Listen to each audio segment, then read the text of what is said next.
Assalamu алейкум байке. Алейкум Кандай ассалам. жакшы, аман эсен. Сиз дагы бизге дем салдырган келип жүрдүңүз.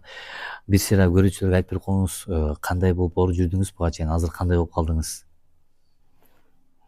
Assalamu alaikum. Алейкум салам. Мен почти бир 10 күн уктай алган жокмун да башында. 10 күндөн бери уктай албай кыйналып, анан намаз окуйм деп намазга жыгылдым.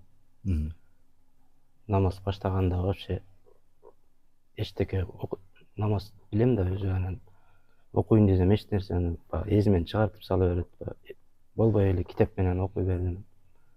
Акырында жанагы жиндер эме уже көрүнө баштады да көзүмөчү, мешайт этип, чочутуп, анан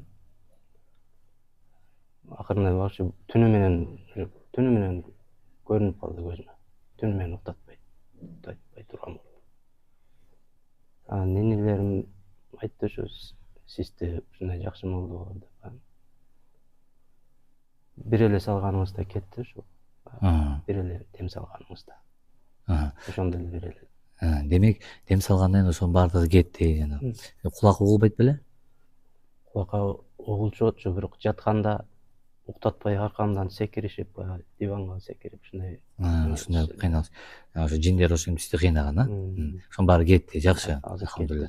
Үйдөн майс тутуз колдонуп атасыз. Алхамдулилля. Алла акырынан шыпа берет. Акырынан алхамдулилля жакшы болуп баратасыз. Сизди толугу менен айыктырып, Кудай буюрса анан сонун мурдагыдай акыбалыңызга келип, сонун жашап каласыз. Ыйманга, намазга да бекем болуңуз, Кудай буюрса, иншалла шыпа берсин сизге. Дагы Кудай буюрса кабарлашып турасыз. Assalamu алейкум.